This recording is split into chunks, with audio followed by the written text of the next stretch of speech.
देखो, हिंदी में हम लोग पढ़ रहे हैं अव्यय, ठीक है। अव्यय के अंतर्गत हमने आपको बताया था, अव्यय को आविकारी शब्द कहते हैं, परिभाषा वगैरह सारी चीज़ें हमने आपको बता दी थी। अव्यय कितने तरीके का होता है तो मेन रूप से बताया था, 4 तरीके का होता था। सबसे पहले क्रिया विशेषण बताया था हमने, तो वो हमने पढ़ा दिया। फिर उसके बाद संबंध बोधक अव्यय जो है, जिसको हम लोग प्रीपोजिशन कहते हैं अंग्रेजी में, वो भी हमने कल के वीडियो में पढ़ा दिया था। आज के वीडियो में हम लोग समुच्चय बोधक अव्यय को पढ़ेंगे। समुच्चय बोधक अव्यय यानी अंग्रेजी में जिसको कंजक्शन कहते हैं, वही है ये वास्तव में, ठीक है। और समुच्चय बोधक के बाद विस्मयादि बोधक आएगा। तो हम लोग आज समुच्चय बोधक के बारे में पूरा डिटेल में यहाँ पे पढ़ेंगे।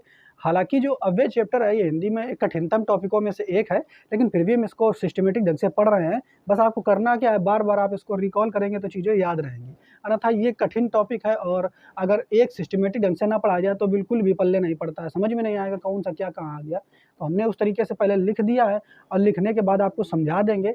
आपका कर्तव्य बस इतना है कि आप उसको बार बार रिकॉल करते रहें, रिवाइज करते रहें, तभी चीज़ें आपको याद रहेंगी, अन्यथा आप इनको फिर से भूल जाओगे, ठीक है। क्लियर। तो अब देखते हैं हम लोग यहाँ पर किसके बारे में, हम लोग देखेंगे समुच्चय बोधक के बारे में, जिसको अंग्रेजी में कंजक्शन कहते हैं। क्या कहते हैं? कंजक्शन। तो कंजक्शन का काम में क्या होता है? समुच्चय बोधक कंजक्शन का काम क्या होता है? द्वि वाक्यों को जोड़ना। क्या काम होता है? दो वाक्यों को जोड़ना है। दो वाक्यों को जोड़ना, या दो उपवाक्यों को जोड़ना, या दो शब्दों को जोड़ना, इसी का नाम होता है कंजक्शन। कंजक्शन का मतलब ही क्या होता है हिंदी भाषा में या अंग्रेजी भाषा में, ठीक है। तो दो शब्दों को जो जोड़े शब्द, दो वाक्यों को जो शब्द जोड़े, दो उपवाक्यों को जो शब्द जोड़े, दो वाक्यांशों को जो शब्द जोड़े, उन सारे शब्दों को हम लोग समुच्चय बोधक हिंदी में कहते हैं। बात समझ पाए? हमने कहा राम श्याम स्कूल जाते हैं, तो राम श्याम मतलब अब यहाँ पे क्लियर नहीं हो पा रहा है, राम श्याम एक ही व्यक्ति का नाम है कि दो अलग अलग व्यक्तियों का नाम है? ऐसा भी तो हो सकता है, हैं? अगर हमने यहाँ पे ये लगा दिया राम और श्याम, तो दो शब्द हैं, राम और श्याम, तो बीच में एक जो शब्द आ गया और इन दोनों को जोड़ रहा है, ये क्या हो जाएगा? कंजक्शन। बात समझ पा रहे हो कि नहीं? ठीक है। तो कंजक्शन शब्द क्या है? दो वाक्यों को जो जोड़ता है, या दो शब्दों को जो जोड़ता है शब्द, उन्हीं को कंजक्शन या समुच्चय बोधक कहते हैं, ठीक है। तो देखो लिखा हुआ है, दो शब्दों, वाक्यांशों या वाक्यों को जोड़ने वाला शब्द समुच्चय बोधक कहलाता है। सरल सा है। दो शब्दों या फिर दो वाक्यांशों या फिर दो वाक्यों को जोड़ने वाले जितने भी शब्द हैं वो समुच्चय बोधक कहलाते हैं। जैसे कि लिखा हुआ सुमित या किरण ने पुस्तक पढ़ ली, तो सुमित या किरण ने पुस्तक पढ़ ली है। सुमित या किरण दोनों में से एक ने पढ़ी है, लेकिन जोड़ रहा है, इन दोनों को जोड़ कौन रहा है? या शब्द। तो ये कंजक्शन हो गया। जैसे माँ ने समझाया परंतु पुत्र नहीं समझा। तो माँ ने समझाया, अगर ये परंतु ना होता और केवल लिखा माँ ने समझाया पुत्र नहीं समझा, तो ऐसा लग रहा है अधूरी सी बात है, ये दोनों सेंटेंस जुड़े हुए नहीं है। तो जोड़ने का काम, जो फेविक्विक का काम है, जोड़ने का काम, फेविकोल का काम है, वो ये करता है शब्द, ठीक है। कंजक्शन। बात समझ पा रहे? जिसको समुच्चय बोधक हिंदी में कह रहे हैं हम लोग। क्या कह रहे हैं? समुच्चय। जैसे माँ ने समझाया परंतु, तो परंतु इस सेंटेंस को इस सेंटेंस से जोड़ रहा है। आगे देखो, राम और श्याम, तो इस राम को और श्याम से जोड़ने वाला जो शब्द है वो और है, राम और श्याम बलवान है। तो कंजक्शन क्या है या समुच्चय बोधक क्या है, वो तो बिल्कुल इजीली समझ में आ गया होगा, बिल्कुल सरल है। लेकिन दिक्कत कहाँ से आती है? दिक्कत यहाँ से आती है इसमें कि जब हम इनके भेद पढ़ते हैं तो भेद याद रखना थोड़ा कठिन है, और उनको समझना भी कठिन है। तो भेद हम आपको सिस्टमेटिक ढंग से समझा देंगे, लेकिन याद करने के लिए आपको बार बार उनको रिकॉल करना पड़ेगा, तभी वो याद रहेंगे, अन्यथा आप उनको भूल जाओगे। तो अब ये समुच्चय बोधक के जो भेद है वो दो प्रकार के होते हैं। समुच्चय बोधक कितने प्रकार के होते हैं? दो प्रकार के। ये हम मोटा मोटा याद रखेंगे। समुच्चय बोधक कितने प्रकार के होते हैं? दो प्रकार के। कौन कौन सा? देखो, समानाधिकरण, पूरा यहाँ पर नाम है क्या है? समानाधिकरण समुच्चय बोधक, समानाधिकरण समुच्चय बोधक अव्यय, इतना पूरा हो जाएगा, ठीक है। अव्यय तो चल रहा है ना, तो समानाधिकरण समुच्चय बोधक अव्यय, ये पूरा होगा, लेकिन हमें पूरा नहीं इतना पढ़ना है। समानाधिकरण समुच्चय बोधक है, समानाधिकरण और व्यधिकरण, समानाधिकरण और व्यधिकरण, समानाधिकरण और व्यधिकरण। तो समुच्चय बोधक कितने प्रकार का? दो प्रकार। कौन कौन सा? समानाधिकरण और व्यधिकरण, समानाधिकरण और व्यधिकरण, समानाधिकरण और व्यधिकरण। अब समानाधिकरण जो है ये 4 प्रकार का होता है, अब व्यधिकरण भी 4 प्रकार का होता है, ठीक है। तो यही कठिन है याद करना। तो इनके लिए बस एक ही तरीका है कि आप बार बार इनको रिकॉल करते रहें एक जगह कॉपी में, ठीक है। जितने भी अव्यय हैं उनको नोट करके उनके प्रकार जो है टाइप बार बार रटते रहें, तभी आपको याद रहेगा। हालांकि हमने सिस्टमेटिक ढंग से लिख दिया है ताकि आपको कोई असुविधा ना हो कि कहाँ इधर उधर ढूंढने की जरूरत ना पड़े, है, एक साथ लिख दिया ताकि आपको दिक्कत ना हो। तो समानाधिकरण और व्यधिकरण में समानाधिकरण को देखेंगे तो ये भी 4 प्रकार का होता है। देखो पहला कौन सा है, ये पूरा देखो कितना लंबा हो जाएगा, संयोजक समानाधिकरण, संयोजक समानाधिकरण समुच्चयबोधक अव्यय, इतना बड़ा हो जाएगा, लेकिन इतना बड़ा नहीं पढ़ना है आपको। तो संयोजक समानाधिकरण, समानाधिकरण के भेद हैं तो बस पहला पहला पढ़ लेते हैं, बाकी हमने डॉट डॉट लिख दिया कि आप पूरा इसको लिखना। तो लिखा हुआ समानाधिकरण में कौन कौन, पहला है संयोजक, दूसरा है विभाजक, तीसरा है विरोध दर्शन और चौथा है परिणाम दर्शन। तो समानाधिकरण में कितने प्रकार हो गए, 4। पहला कौन सा, संयोजक, दूसरा विभाजक, पहला संयोजक दूसरा विभाजक। समानाधिकरण में पहले 2 याद रखो, संयोजक विभाजक, संयोजक विभाजक, फिर है विरोध दर्शन और परिणाम दर्शन। देखो ये जक जक आ रहा है, इसमें दर्शन दर्शन आ रहा है। तो समानाधिकरण में कितने प्रकार के याद रखना है, 4 प्रकार का, बोलो मेरे साथ, संयोजक विभाजक, संयोजक विभाजक, संयोजक विभाजक, संयोजक विरोध दर्शन, परिणाम दर्शन, विरोध दर्शन, परिणाम। फिर से याद करें, समुच्चय बोधक 2 प्रकार का, समुच्चय बोधक 2, समानाधिकरण और व्यधिकरण, समानाधिकरण और व्यधिकरण, समानाधिकरण 4 प्रकार का, समानाधिकरण 4 प्रकार का, कौन कौन सा, संयोजक विभाजक, संयोजक विभाजक, विरोध दर्शन, परिणाम दर्शन, विरोध दर्शन और परिणाम।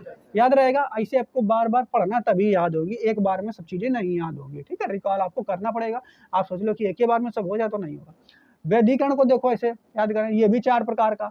तो व्यधिकरण 4 प्रकार का, कारणवाचक, स्वरूपवाचक, तो पूरा आगे लिख लेना अपना है, इसमें बस मेन पढ़ दे रहा है। ऐसे पूरा पढ़ोगे तो क्या हो जाएगा, कारणवाचक, व्यधिकरण, समुच्चय बोधक अव्यय, इतना हो जाएगा पूरा अगर नाम इसका पढ़ेंगे, ठीक है। तो पूरा नाम हमें नहीं पढ़ना, पूरा नाम याद नहीं होगा, इतना अगर पढ़ेंगे तो बस आपको ये व्यधिकरण 4 प्रकार का, कौन कौन सा, कारणवाचक, स्वरूपवाचक, अगर जोड़ना है व्यधिकरण तो जोड़ लो अगर मन हो तो, लेकिन बाद में जोड़ना है। तो कारणवाचक, स्वरूपवाचक, कारणवाचक, स्वरूप।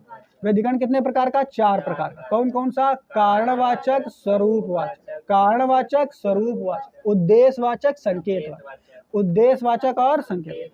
तो बोलो व्यधिकरण कितने प्रकार का, 4, कारणवाचक, स्वरूपवाचक, उद्देश्यवाचक, संकेतवाचक। फिर से बोलो, कारणवाचक, स्वरूपवाचक, उद्देश्यवाचक, संकेत। तो कारणवाचक, स्वरूपवाचक, उद्देश्यवाचक, संकेत। इधर देखेंगे समानाधिकरण में संयोजक, विभाजक, विरोध दर्शन, परिणाम दर्शन। फिर से बोलो, संयोजक, विभाजक, विरोध दर्शन और परिणाम। उधर चले व्याधिकरण में कारणवाचक, स्वरूपवाचक, उद्देश्यवाचक, संकेत। तो अब आप इतना हमने बता दिया, इसे रटना, इनको 2-2, 10-10 बार अपना चिल्लाना, घर में याद कर लेना, याद हो जाएगा, ठीक है। इनको रिवाइज करना कम से कम 3-4 दिन तक, तभी याद रहेंगे। आगे देखेंगे, अब एक एक करके हम इनको समझ लेते हैं।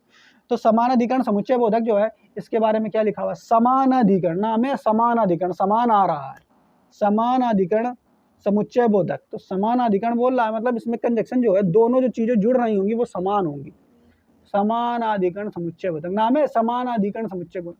मतलब अधिकरण जो हो रहा है, जुड़ रहा है दोनों में, समुच्चय बोधक, तो वो समान हो। तो इसमें समान शब्दों, वाक्यांशों, पदबंधों, उपवाक्यों तथा वाक्यों को जोड़ा जाता है। मतलब समान शब्द होना चाहिए, समान तरीके का होना चाहिए, वाक्य या उपवाक्य, पदबंध जो भी है वो समान होना चाहिए। तो नाम है समानाधिकरण समुच्चय बोधक में समान तरीके का हो गया। तो अब ये बात समझ में आई, तो उदाहरण को देख लेते हैं। लिखा हुआ है, अध्यापक पढ़ा रहा था, एक वाक्य है, अध्यापक पढ़ा रहा था, तो उसी के जैसा अध्यापक है, के जैसा कौन होंगे, जो किसको पढ़ा रहा होगा, विद्यार्थी, विद्यार्थी पढ़ रहे थे। तो अध्यापक पढ़ा रहा था, तो एक समान स्थितियां हैं, अध्यापक पढ़ा रहा था तो विद्यार्थी तो अध्यापक पढ़ा रहा था और विद्यार्थी पढ़ रहे। तो एक ये वाक्य है, एक ये वाक्य है, तो ये दोनों वाक्य लगभग कैसे माने जाएंगे, उपवाक्य समान माने जाएंगे। क्या माने, क्योंकि एक जो अध्यापक पढ़ा रहा तभी तो विद्यार्थी पढ़ रहे हैं। तो यहाँ पर ये क्या हो जाएगा, जो और है ये कैसा हो जाएगा, समानाधिकरण समुच्चय बोधक। आगे देखो अगला, कोका कोला या चाय लाऊं, कोका कोला या चाय लाऊं ना, ठंडा गरम, ठंडा या गरम चाहिए, क्या चाहिए पीने के लिए, तो दोनों चीज पीने वाली है कि नहीं, ये भी शब्द पीने वाला, ये भी शब्द मतलब ये भी चीज़ पीने वाली है, ये भी चीज़ पीने वाली है। अब इन दोनों चीज़ों को जोड़ने का काम कौन कर रहा है? या कोका कोला या चाय लाओ, कोका कोला या चाय लाओ, तो जोड़ने का काम ये कर, समान है कि नहीं? आगे देखो, रूपाली तथा वसुधा ने नृत्य किया, तो रूपाली तथा वसुधा ने नृत्य किया, तो रूपाली और वसुधा दोनों नृत्य कर रही है, एक ही जैसे काम कर रहे हैं कि नहीं? दोनों नर्तिकाएं हैं, ठीक है। तो रूपाली तथा वसुधा ने नृत्य किया, इसलिए यहाँ पे तथा जो है ये कैसा हो जाएगा? समानाधिकरण समुच्चय बोधक। क्लियर? ये इतना याद रखेंगे। अब इसमें देखो समानाधिकरण समुच्चय बोधक में कौन कौन से आ सकते हैं समुच्चय बोधक? और आ सकता है, इसलिए आ सकता है, एवं, या, और, तथा, ये सारे के सारे समुच्चय बोधक आ सकते हैं। बताओ, देख लो उसमें समानाधिकरण में कौन कौन आ सकते हैं, आप देख लीजिए फिर से। और, इसलिए, या, और कौन सा है? या, और, तथा, ये सब चीज़ें आ सकते हैं। ठीक है, बात समझ पाए? बताओ याद रहेंगे कि नहीं? जैसे एक और हम आपको उदाहरण दें, दादाजी ने वर एवं वधू को आशीर्वाद दिया, तो वर एवं वधू सामान्य तो है, एक ही साथ तो आएंगे।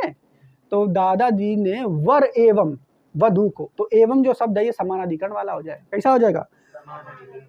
आगे देखो, एक जिसे और बता दें, से विकास को बुखार था इसलिए विद्यालय नहीं गया, तो यहाँ पर बुखार था इसलिए नहीं गया, ठीक है, बुखार था इसलिए वो नहीं गया विद्यालय, तो यहाँ पर भी इसको भी हम समान अधिकरण में लेंगे। ठीक है, बुखार के कारण नहीं गया। ठीक है, तो ये स्थिति आप यहाँ पर याद कर लेंगे। इसमें हमने आपको बता दिया है, ये आप इनको देख लेंगे। अब इनके भेद हमको पढ़ना है। क्या पढ़ना है? भेद। तो भेद कौन कौन से हैं वो देख लो। तो पहला है विभाजक समानाधिकरण समुच्चय बोधक अव्यय। तो विभाजक के बारे में बताया हमने आपको। तो विभाजक में क्या है? देखो, नाम है विभाजक, मतलब कोई चीज़ को बांट रहा होगा। ठीक है, अरे ऊपर वाला बताना पहले। संयोजक समानाधिकरण समुच्चय बोधक अव्यय। तो पहला ये देख लेते हैं। तो लिखा हुआ संयोजक, संयोजक मतलब क्या होता है? जोड़ना। तो जोड़ने वाली बात पक्का होगी कुछ ना कुछ इसमें। तो लिखा हुआ जो समुच्चय बोधक दो समान शब्दों या वाक्यांशों और वाक्यों को जोड़ता, उसी के जैसा है ये, उसी का भाग भाई। इसके ये चारों भाग हैं, तो ये चारों इसमें तो आ ही जाएंगे। ठीक है, तो उसकी परिभाषा अगर इसमें आ रही तो कोई दिक्कत थोड़ा है। तो लिखा हुआ संयोजक समानाधिकरण समुच्चय बोधक, जो समुच्चय बोधक दो समान शब्दों, वाक्यांशों और वाक्यों को जोड़ते हैं, वो संयोजक समानाधिकरण समुच्चय बोधक कहलाता है। जैसे कैलाश का पुत्र और, ठीक है, सुभाष की पुत्री अच्छा पढ़ाई करते हैं। ठीक है, तो कैलाश का पुत्र और सुभाष की पुत्री समान चीजें हो गई, पढ़ाई करते हैं दोनों समान रूप से, तो इसलिए और से इसको हमने जोड़ दिया। जैसे आगे देखो, तरुण तथा वरुण, तरुण तथा वरुण, तो तथा से इनको जोड़ सकते हैं हम लोग। किससे जोड़ सकते हैं? तरुण तथा वरुण ने खेल प्रतियोगिता में भाग लिया, तो समान चीज़ क्या होगी? खेल प्रतियोगिता। और तथा जो है इन दोनों को जोड़ रहा है, तो इसलिए ये हो गया संयोजक, मतलब जोड़ रहा है इन दोनों को, और ये दोनों ने समान अधिकरण, समान चीज़ में काम कर रहे हैं। ठीक है, तो ये हो गया संयोजक समानाधिकरण समुच्चय। तो बताओ ये वाला याद रहेगा कि नहीं? ठीक है, इसके अलावा और हमें बता दें, से कुलदीप ने विज्ञान विषय लिए एवं मनदीप ने वाणिज्य विषय लिया। तो यहाँ पर समान कार्य क्या हो रहा है? विषय लेना। ठीक है, समान क्या और क्या हो रहा है? और दुई लोग जो है ना, कुलदीप और मनदीप, इनको जोड़ने का काम कौन कर रहा है? एवं। तो इसलिए संयोजक का मतलब होता है जोड़ना, तो संयोजक समानाधिकरण समुच्चय बोधक एवं इसमें हो गया।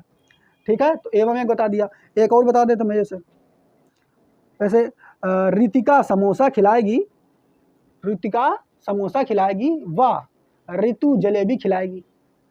रितिका समोसा खिलाएगी व ऋतु जलेबी खिलाएगी, तो खिलाने की बात हो रही है, तो समान काम हो ही रहा है, तो समान काम हो रहा है इसलिए समानाधिकरण में हो जाएगा। ठीक है, लेकिन दुई लोग हैं, समान काम करवा रहे हैं, तो जब दुई लोग हैं तो जोड़ने का काम यहाँ पे वाह लगा रहे हैं। हमने बताया ना, रितिका समोसा खिलाएगी व ऋतु जलेबी खिलाएगी, तो वाह जो है यहाँ पे जोड़ने का काम कर रहा है, इसलिए संयोजन समानाधिकरण समुच्चय बोधक हो जाएगा। तो इसके उदाहरण कौन कौन है? और, तथा, एवं, व, ये जोड़ने का काम तो करते हैं, और भी जोड़ने का काम करता है। तथा, एवं, व जोड़ने का काम करते हैं, इसलिए संयोजक समानाधिकरण समुच्चय बोधक हो जाएगा। ठीक है, तो ये आप अंडरलाइन इसको कर लेंगे कि ये इसके उदाहरण हो जाएंगे। आगे देखो अगला, विभाजक समानाधिकरण समुच्चय। अब नाम हो गया विभाजक, मतलब दुई चीजें, देखो एक समान कोई बात होगी, उसमें दुई चीजों को बांटना होगा, दुई लोगों में बांटना होगा, विभाजन की बात हो रही है। तो लिखा हुआ जो समुच्चय बोधक अव्यय शब्दों हैं, वाक्यांशों, उपवाक्यांशों में विभाजन या तथा विकल्प का कार्य करते हैं, वही विभाजक समानाधिकरण समुच्चय बोधक कहलाते हैं। जैसे यहाँ पे देखो, पिताजी ले जाएंगे या बड़े भैया, ठीक है। तो ले जाने की बात हो रही है किसको, सिस्टर को, हो सकता है किसी की बात हो रही हो, ठीक, बहन, या इसे कह सकते हैं बहन को, ठीक है। पिताजी है, बहन का नाम मान लो कुछ भी, ठीक है, बहन का नाम मान लो कुछ भी हो। सुनीता को पिताजी ले जाएंगे या बड़े भैया, सुनीता को पिताजी ले जाएंगे या बड़े भैया। तो देखो काम कौन हो रहा है, एक काम है ले जाने वाला, तो समानाधिकरण में आ रहा है, लेकिन यहाँ पर दो अलग चीजें हो गई, कौन ले जाएगा, दोनों में एक साथ नहीं ले जा रहा है। देखो विभाजन की बात हो रही है, अथवा वाली बात आ रही है, पिताजी ले जाएंगे या भैया, तो बड़े भैया। तो या जो यहाँ पर देख रहे हो कहाँ लगाया है या, तो या जो है या, इसमें कहाँ था और, कहाँ लगा दिया तथा, ठीक है। ये सारे तुम्हारे क्या हो जाएंगे, ये तुम्हारा कौन सा हो जाएगा, विभाजक समानाधिकरण समुच्चय बोधक या, ठीक है। अब आगे देखो, पेन से लिखो चाहे पेंसिल से, तुम्हारी मर्जी, पेन से लिखो चाहे पेंसिल से, आपकी मर्जी, तुम्हारी मर्जी।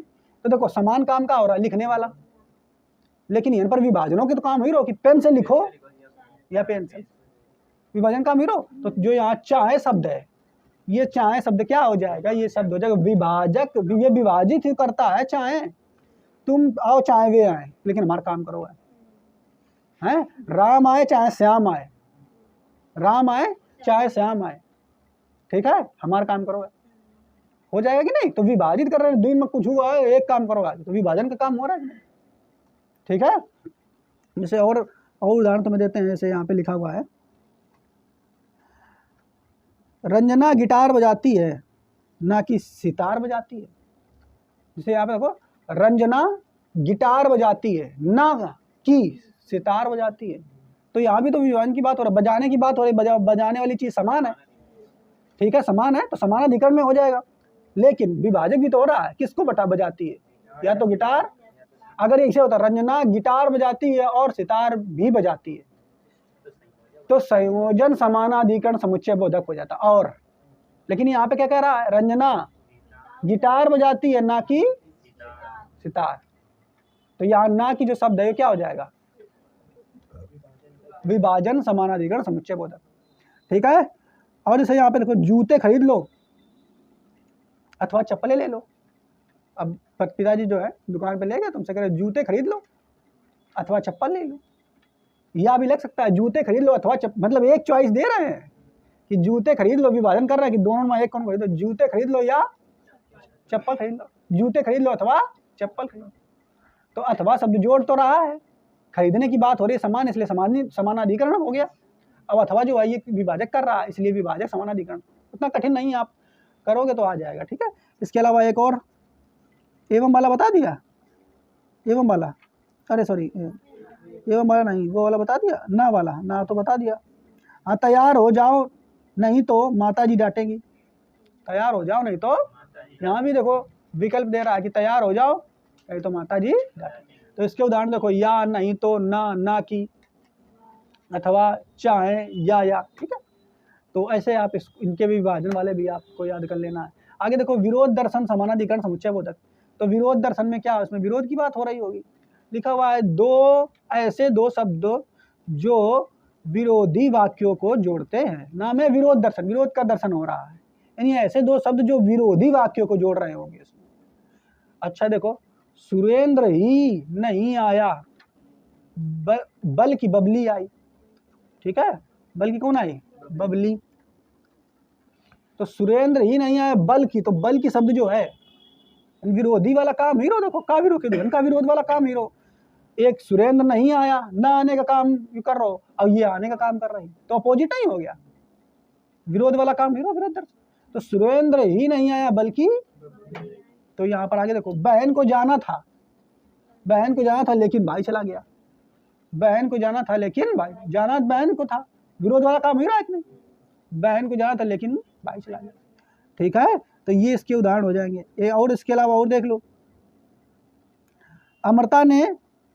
अमृता को अमृतसर जाना था परंतु ना जा सकी, ठीक है। तो परंतु भी, अमृता को अमृतसर जाना था परंतु ना जा सकी, मतलब जाना था लेकिन उसका उल्टा ना जा सकी, तो उसको जोड़ने के लिए कहा आ गया परंतु आगे कि नहीं। आगे एक और सेंटेंस देख लो, एक और ऐसे, परिवार के सभी सदस्य पहुंचे, परिवार के सभी सदस्य पहुंचे मगर लोकेश नहीं पहुंचा, तो विरोध का काम हो रहा है कि नहीं? सभी सदस्य पहुंच गए लेकिन मगर, तो मगर से भी जुड़ा है, तो मगर क्या हो जाएगा? कंजक्शन कौन वाला? विरोध दर्शन समानाधिकरण समुच्चय बोधक हो जाएगा। तो इसके कौन कौन से उदाहरण हो गया? मगर, किंतु, परंतु, लेकिन, पर, वरन। ठीक है, तो पर वाला भी सेंटेंस बन जाएगा।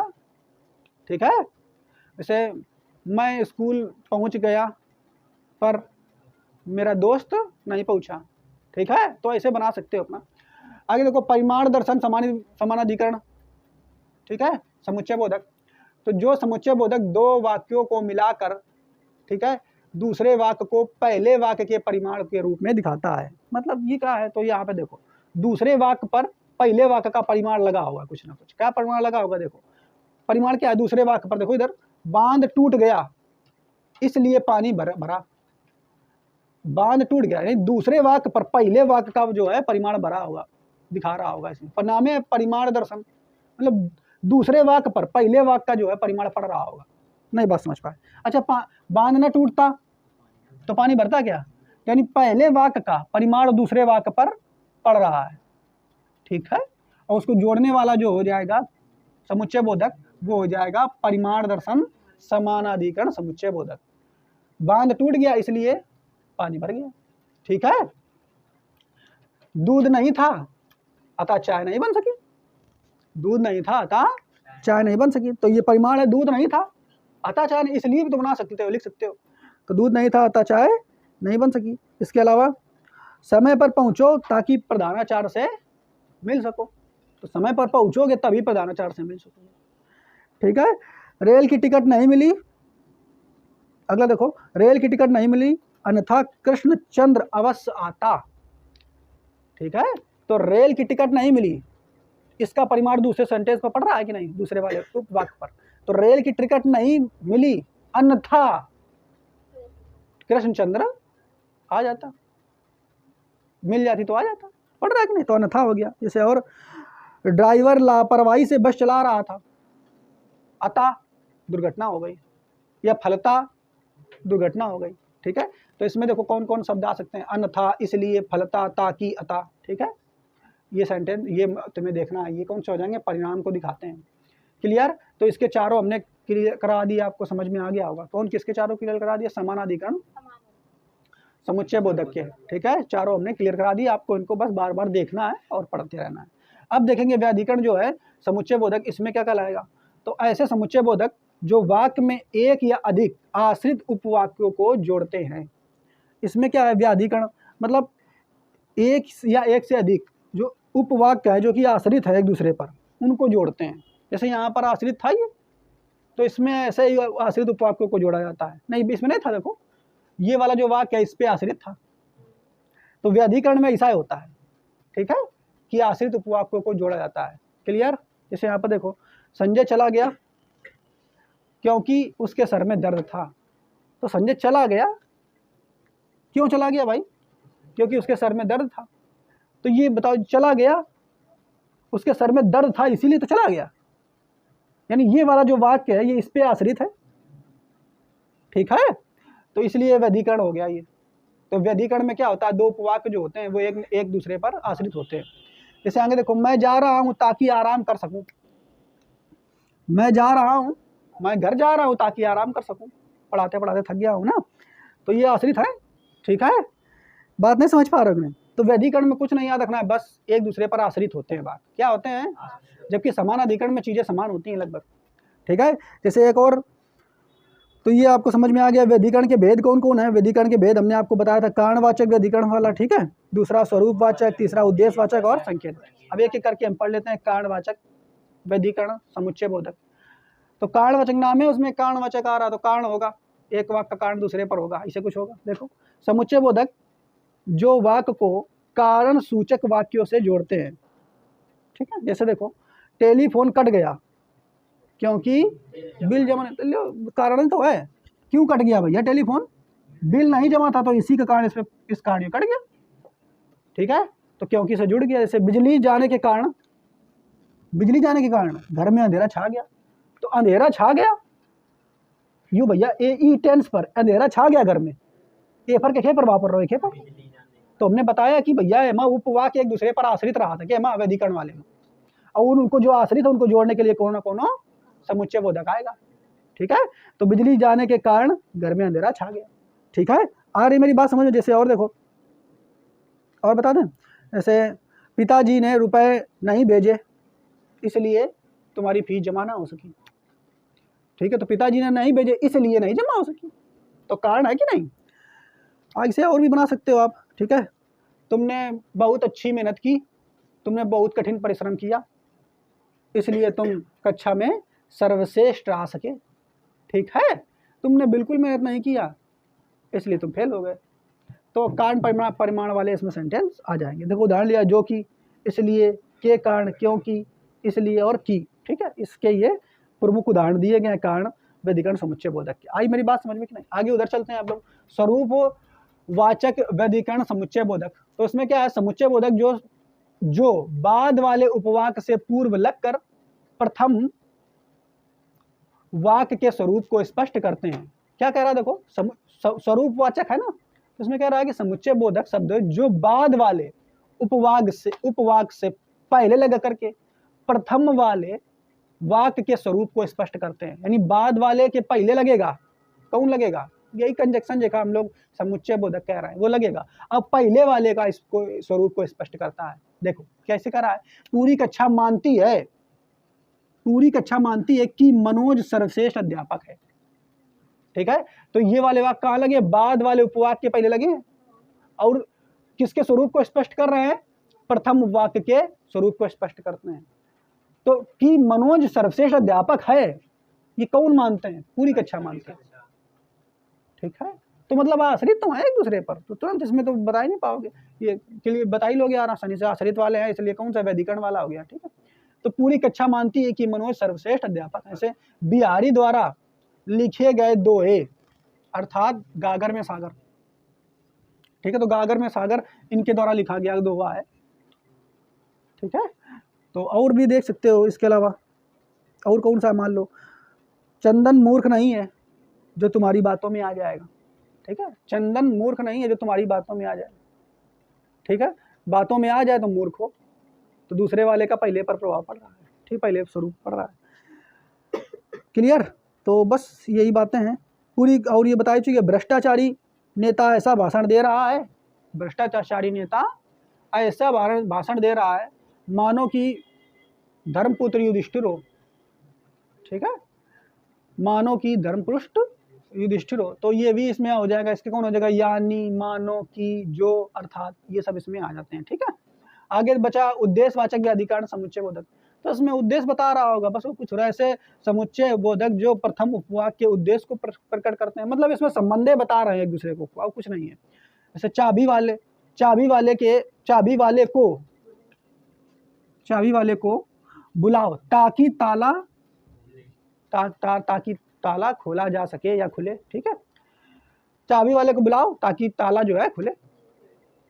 तो इसमें क्या कह रहा है देखो, उद्देश्यवाचक है, प्रथम उपवाक्य के उद्देश्य को प्रकट कर रहा है। तो प्रथम जो उपवाक्य है इसके उद्देश्य को क्या कह रहा है, उद्देश्य इसका क्या है, ताला खुलना।